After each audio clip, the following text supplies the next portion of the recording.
안녕하세요. 슈퍼스입니다. 주님들과 에코프로 그리고 BM에 대해서 좀 구체적으로 살펴보는 시간을 갖도록 할 텐데요. 최근 이제 에코프로 BM과 이 에코프로는 이제 21선을 기준으로 상승 곡선을 지금 달리고 있는 상황입니다. 다만 여기에서 이제 좀 우리가 중요하게 봐야 될 부분이 이거 같아요. 지금 이 자리가 단기 저점이 맞냐 아니냐. 요게 중요한 것 같아요. 왜냐면은 이제 예전 흐름을 좀 보였을 때도 이렇게 상승 곡선을 만들어 주었지만은 결국에는 이 저점이죠. 이 저점을 이탈하니까는 상승 한번 나오고 나서 이렇게 좀 죽어버리는, 매갈이 없이 죽어버리는 이러한 부분이 좀 나왔었어요. 그래서 지금 구간도 어떻게 보면 이전 구간처럼 그러한 부분을 좀 경계해야 되는 거 아니냐라고 주주분들도 많이 생각하실 텐데, 오늘 영상에서는 지금 에코프로와 BM이 이 구간에 있어서 지금 단기 저점인지 아닌지, 이거 이탈할 확률은 얼마나 되는지, 요거를 우리가 먼저 좀 짚어보는 시간을 갖도록 할 거고요.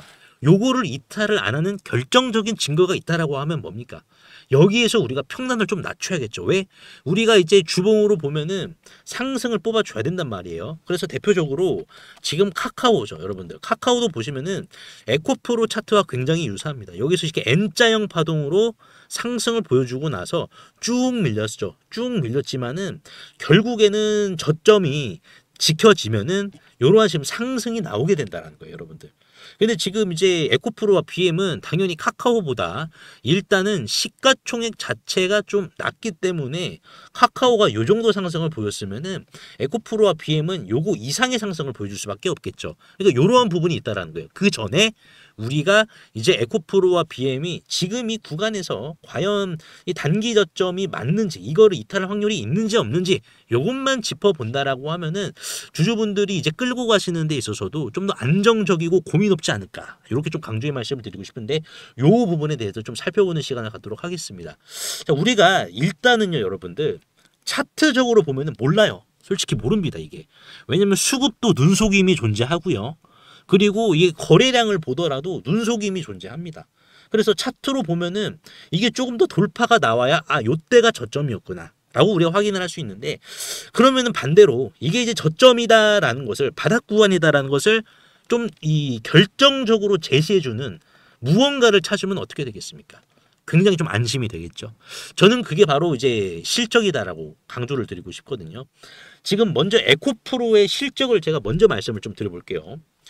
에코프로의 실적이 이제 지난 24년도 1분기부터 이제 작년 4분기까지 해가지고 다 이제 영업이익이 마이너스를 기록했습니다. 아시다시피 이제 뭐 전기차 캐즘 여파도 있고 그렇다 보니까는 영업이익이 마이너스고, 그러면 당연히 이 당기 순이익도 마이너스고, 그렇다 보니까는 주가가 계속해서 저점을 이탈시킬 수밖에 없었던 거예요.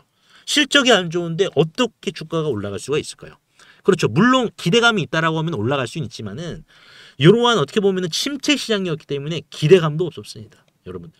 하지만 지금 에코프로가 올해 1분기부터 어떠한 지금 변화된 모습을 보여줬죠. 계속해서 지금 작년 동안 적자였던 거를 올해 영업이익 흑자로 변화를 보여주었습니다. 물론 당기 순이익은 적자긴 하지만 이 적자의 폭이 어떻습니까? 굉장히 완화가 되었죠. 자, 그렇다라는 것은 이번에 나오는 2분기라든지 3분기 실적은 1분기보다 오히려 단단하게 더 플러스가 되는 부분이 존재하기 때문에 작년에 마이너스 기조로 해서 계속해서 저점 이탈을 보여줬다라고 하면 이제는 저점을 올려주면서 상승을 보여줘야 되는 시기를 지금 실적이 잡아주고 있다라는 거예요. 실적 자체가. 그리고 지금 뭐 캐즘이다라고 해서요, 에코프로 그룹이 이제 뭐 안 팔리는 게 아니라 뭐 재무에도 빨간불이 들어온 거 아니냐, 요렇게도 우리가 해석은 할 수 있어요. 근데 지금 부채 비율이거든요. 이제 그게 이제 결정적인 게 부채 비율인데 122%, 그냥 보편적인 부채 비율이에요, 여러분들. 그렇다라고 하면은 우리가 지금 봐야 될 부분은, 지금 이제 에코프로와 에코프로 BM을 슈퍼개미 분들도 결국에는 지금 우리가 2차 전지를 좀 봐야 된다라고 이구동성으로 강조하고 계시잖아요. 그러니까 슈퍼개미들의 관점으로도 봤을 때 지금 에코프로와 BM은 실적이 받쳐주니까는 이제는 이게 이제 탄력적으로 다우 이론처럼 상승할 수밖에 없는 이러한 논리를 또 말씀을 하고 계시고, 지금 에코프로 BM 같은 경우에도 우리가 좀 살펴볼까요? 지금 BM도 올해 이제 2분기죠. 2분기 예상 실적, 영업이익이 지금 얼마로 지금 추정이 되고 있는 상황입니까? 129억. 1분기보다 몇 배 성장한 거예요? 6배 정도 성장을 한 겁니다. 그렇다라고 하면 어떻게 되겠습니까, 여러분들? 6배 성장이에요. 주가가 추가적인 오버슈팅 나와줘야 된다는 반증이기 때문에 지금 구간은 뭐다, 여러분들? 단단한 바닥이다. 여러분들 실적이 잡아주고 있기 때문에. 그리고 나서 3분기도 어떻습니까? 성장을 해요. 다만 자, 여기 보이시는 이 파란색 칸은 추정 실적이에요, 여러분들. 자, 근데 이게 추정 실적이 플러스가 될 수도 있고 마이너스가 될 수도 있는 상황이에요. 그러면 여기에서 이제 우리가 과연 마이너스가 될 건지 플러스가 될 건지 정부의 정책과 미국의 전체적인 상황을 본다라고 하면은 아, 요게 어떻게 또 잡히겠구나. 그러면 지금 바닥은 맞구나라는 것을 다시 한 번 더 우리가 돌다리도 두드리고 짚고 넘어갈 수가 있거든요. 일단은 지금 이거예요, 여러분들. 보시면은 이재명 대통령 정부에서는 2차 전지와 이제 반도체, 이거 생산세액 공제, 미국처럼 이 IRA에 대한 부분을 도입 검토한다라고 했어요. 그리고 이제 이재명 대통령님도 이제 후보 시절에도 이러한 지금 2차 전지의 생산세액 공제를 또 강조하신 부분이 있고요. 그만큼 챙긴다라는 거죠.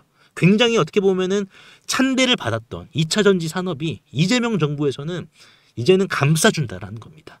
그래서 지금 이게 이달 말 발표를 지금 해준다라고 했고요. 이게 이제 국회 통과가 되겠죠. 그러면은 당연히 어떻게 되겠습니까? 여기 있어가지고 이제 IRA처럼 국내에서도 에코프로와 BM이 요걸 또 영업이익으로 또 챙겨갈 수가 있는 거예요. 근데 이거 많이 챙겨가겠죠. 왜냐면은 지금 에너지 고속도로라는 정책 아실 거예요. 여기에 해상풍력이 거의 한 300기가 넘게 들어갑니다. 그러면은 여기에 필요한 지금 ESS가 이제 금액적으로 봤을 때는 대략 한 40조 원치의 ESS가 필요하거든요. 그러면 지금 에코프로 BM과 에코프로는 요거 수주하면서 이 생산세액 공제까지 이중으로 또 챙겨가는 구조예요. 자, 그렇다 보니까는 우리가 이러한 부분들을 봤을 때는 이 회복 속도가 빠르고 추정치, 이 실적 추정치가 좀 잘못됐구나. 어떻게 잘못됐다? 압도적으로 상향인데 보수적으로만 적용을 했구나. 라는 것을 우리가 확인할 수 있다는 거예요. 자, 근데 이것보다 더 중요한 게 있어요, 여러분들. 그게 이제 뭐냐면은 미국 시장인데, 자, 보시다시피 지금 미국의 배터리 생산 장벽이 높아지고 있어요. 왜 그러냐면은 지금 트럼프 대통령이 계속해서 중국 기업들에게 채찍질을 하고 있잖아요.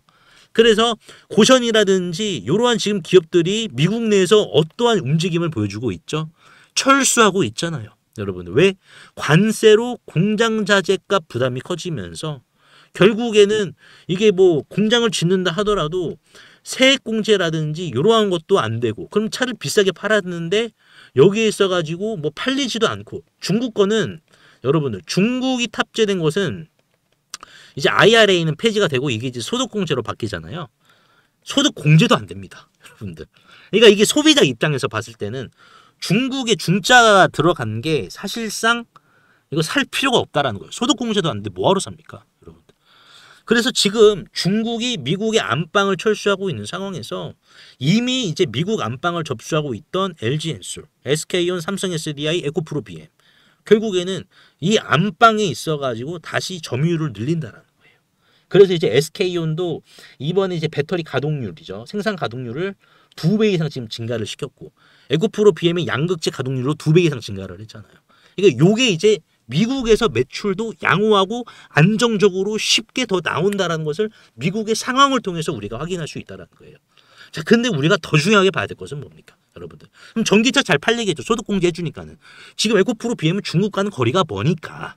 여러분들. 근데 나트륨 배터리 관련해서 나트륨 양극재도 결국에는 지금 한다고 했잖아요. SK온에서. 그러면 여기에서 이미 나트륨 양극재 기술을 보유하고 있는 에코프로 BM 같은 경우에는 SK온과의 관계가 더욱더 이제 돈독해지는 거고.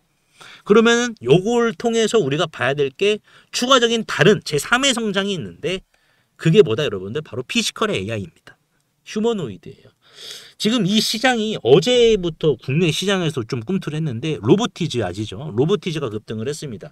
그 이유가 이제 미국의 빅테크 기업인 오픈 AI와 협업을 해서 실질적으로 이제 로봇을 공급한다. 피지컬 AI를 공급을 한다라고 밝혔기 때문에 어제 좀 급등이 나왔는데 중요하게 봐야 될 것은 일반적인 휴머노이드도 지금 배터리가 부족해요. 근데 피지컬 AI 같은 경우에는 어떻게 되겠습니까? 이 피지컬 AI는 지금 얘는 바퀴가 달린 로봇이거든요. 근데 이제 이것도 제조사마다 다르긴 한데 이제 사람처럼 두 발로 걷는 로봇도 있어요. 근데 그런 로봇들도 피지컬이기 때문에 굉장히 움직임이 현란합니다. 그냥 뭐 다리도 찢으면서 덤블링도 하고 그러면서 자빠져도 다시 일어나고 뭐 이러한 지금 현란한 움직임을 보여주는 게 피지컬 AI인데 단점이 결정적인 단점이 뭐냐면은 일반적인 휴머노이드보다 배터리를 더 갉아먹습니다. 그래서 지금 이 7경 시장입니다. 휴머노이드가 7경 시장인데 여기서 지금 결정적인 문제로 지금 주목을 받고 있는 게 바로 배터리입니다. 여러분들 배터리예요. 그래서 지금 이 로봇이 관절마다 붙어 있는 이러한 모터가 대부분의 에너지를 소모를 시키는데 그냥 백팩처럼 배터리를 부착해 버리면은 하중이 로봇의 등에 실려 작동하는데 어려움도 있고 배터리 용량도 작습니다. 현실적으로 봤을 때는. 그러면은 여기 있어가지고 우리가 에코프로를 봤을 때 이게 로봇 기업들과 피지컬 AI를 제조하는 기업들과 에코프로는 추가적인 협업 가능성도 굉장히 좀 무궁무진하게 열려 있구나 라는 것을 우리가 또 확인을 할 수가 있다는 거예요. 어차피 아쉬운 거는 그들이에요. 배터리가 필요하기 때문에. 그래서 이제 삼성, LG, 현대차 그룹도 피지컬 AI 시장 선점을 나섰기 때문에 일단은 삼성과 현대차에 있어가지고 결국에는 이 뭐 삼성이 뭐 예전에 뭐 배터리 내재화한다라고 말이 많았잖아요. 양극재 내재화한다라고. 근데 결국에는 뭐 현대차도 마찬가지예요. 현대차는 배터리를 내재화할 텐데 어차피 양극재는 공급을 받아야 돼요. 결정적인 포인트는 양극재 없으면은 여러분들 안고 없는 찐빵이기 때문이죠. 그래서 우리가 에코프로를 봤을 때는 지금 구간을 이제 실적과 우리가 같이 겹쳐서 봤을 때는 결국에는 이게 이제 2분기부터 에코프로 BM 같은 경우에 6배 성장하기 때문에 급등 나오겠죠. 그렇다 보니까는 우리가 항상 급등이 나오면 여기가 저점이었구나라고 확인을 했지만은 오늘 뭐다 여러분들 우리가 미리 확인을 했단 말이에요. 그러니까 지금 구간은 흔들리면 안 되는 구간이고 기술적 반등이 나오면은 카카오가 요 정도 반등이 나왔어요. 구간별로 봤을 때는. 근데 지금 에코프로 BM도 시총이 카카오보다 뭐 2배도 낮고 이제는 코스피 이전까지 지금 남아있는 상황이기 때문에 이 이상을 쳐줄 거란 말이에요. 에코프로도 마찬가지고. 그래서 저는 주주분들이 정말 지난 동안 굉장히 좀 이 주가 하락으로 인해서 마음고생을 많이 하셨다라고 하면은 이제는 그걸 털어버릴 구간이다. 털어버리고 가볍게 우리가 투심을 재정비해야 될 구간이다. 라고 이렇게 저는 좀 강조의 말씀을 드리고 싶습니다. 그래서 오늘 제가 이제 에코프로와 BM에 대해서 단기 바닥인지 아닌지 뭐 요 부분에 좀 포커스를 맞춰서 분석을 도와드렸는데요. 주주분들 도움이 되셨다면 구독과 좋아요 한 번씩만 눌러주시면 대단히 감사하겠습니다. 자, 그리고 최근 상법 개정 통과를 앞두고 있는 상황에서 저PBR 관련주들 그리고 자사주를 상당히 많이 보유하고 있는 기업들의 급등세가 여전히 기승을 부리고 있는데요. 여기에서 이제 우리가 하반기 주식 농사를 끝낼 수 있다. 이렇게 좀 강조의 말씀을 드리고 싶은데 보시면은 지금 상법 개정에 자사주 활용 제한이라는 게 있죠. 즉 자사주를 마치 대주주의 지분인 것 마냥 활용하지 말고 이제는 정해진 기간 내에 불을 태워버려라. 소각을 하라라고 지금 이 상법 개정에서 명시를 했는데요. 자, 그렇다라는 것은 이 주가 상승적인 측면에 있어서 품절주 효과뿐만 아니라 이렇게 경영권 분쟁 또는 외부 투기 세력이죠. 적대적 M&A까지 휘말릴 수 있어서 정말 시장 참여자들에게는 오히려 연쇄적 호재를 지금 품고 있는 상황인데요. 그래서 여기에서 포인트는 이 저PBR보다 실제로 이 자사주를 굉장히 많이 들고 있는 주식이 결국 적대적 M&A까지 품고 있기 때문에 결국 남는 장사를 하겠죠. 그래서 보시면 일반적으로 이렇게 자사주를 많이 들고 있는 주식들이 있겠지만은 여기에서 제가 하나 더 발굴을 했는데 바로 방산 로보틱스 관련 주식입니다. 보시면은요 총 상장 주식수는 1616만 주입니다. 하지만 자사주 비율을 한번 좀 보시게 되면은 46.23%, 747만 주입니다. 신영증권의 50%보다 약간 좀 적긴 하지만 그래도 적은 수준은 아니죠. 이거를 다 불태워 버려야 된다는 거예요. 그러면 이게 지금 747만 주니까는 총 상장 주식 수인 1616만 주에서 요거를 빼주면은 이제 869만 주가 총 상장 주식 수인데 이거 지금 대주주 비율도 5% 미만밖에 안 되거든요. 그래서 이 주식 바로 상법 개정 통과 이후에 투기 세력들에게 적대적 M&A가 들어올 수밖에 없습니다. 품절주임과 동시에요. 그리고 또한 방산용 로보틱스 산업에 있어서 여의도 증권가에서는 이미 길이나로 평가를 하고 있는 상황인데요. 그래서 이를 토대로 퓨리오사 AI는 해당 기업과 한국판 팔란티어라는 탑을 쌓기 위한 거침없는 행보를 보여주었는데요. 이 해당 기업은 전파 수집과 교란, 그리고 전쟁용 휴머노이드의 공동 개발을 이미 방위사업청과 국방부로부터 독점지휘까지 지금 부여를 받은 상황이고, 그리고 불과 몇 달 전 손 마사요시죠. 손정희 회장이 최대 주주에 있는 일본 소프트뱅크와 로보틱스 합작법인을 설립을 하여 본격적으로 전쟁용 휴머노이드 참전을 시작으로 군함 분야까지 손정희 회장과의 영토 확장에 대한 도원 결의까지 맺은 기업입니다. 그래서 현재 이 해당 기업의 전쟁용 휴머노이드 개발 상황을 좀 보여드리자면, 소프트뱅크와 협업 이후 일본에서 거대 로봇 프로토타입을 양산시킨 상황이며, 기관총이죠, 머신건까지 장착을 한 이후 유도탄 능력까지 최종 검증을 마친 상황이고, 이를 토대로 조종사가 직접 안에 들어가 컨트롤을 하는 모습까지 보여주고 있는 상황입니다. 최근 실제로 세간에 이 거대 휴머노이드가 공개가 되어 주목을 받기도 했었는데요. 현재는 다시 재정비를 마치고 최종 양산 전 단계인 파일럿 테스트를 거치고 있어 이제는 시장이 알아주기만을 기다리고 있는 상황입니다. 즉 정식 런칭, 출격만 앞두고 있는 이러한 임박한 굉장히 뜨거운 단계라는 거죠. 그래서 실제로 차트를 좀 보시면은 주당 1,000원 미만인데 외국인들과 기관들도 상법 개정 통과로 이 자사주를 불태워 버리니까 기업의 가치와 맞물려서 어디까지 상승할지 도무지 예측이 안 되는 주식이다라는 것을 지금 수급과 차트를 통해서 보여주고 있거든요. 지금 이 상단, 박스권의 상단은 지금 돌파를 했고, 그리고 지금 외국계죠. 이 외국인들의 수급을 보시면은 5월 말부터 급상승을 했습니다. 그렇죠. 그리고 이제 기관계의 수급을 좀 보시면은 어떻습니까? 실제로 지금 계속해서 기관들이 담고 있죠. 끊임없는 매집 보여주고 있고, 여의도 금융투자도 마찬가지고요. 그래서 이 종목으로 지금 하반기 주식농사를 끝내려는 움직임을 수급을 통해서 보여주고 있는데, PBR은 지금 0.3배로 굉장히 지금 저평가 중에 심각한 저평가 단계로 간주가 되고 있어서 외국계나 기관들도 이거 지금 경쟁하려고 하는 거 아닌가라는 움직임이 강하게 드는 주식입니다.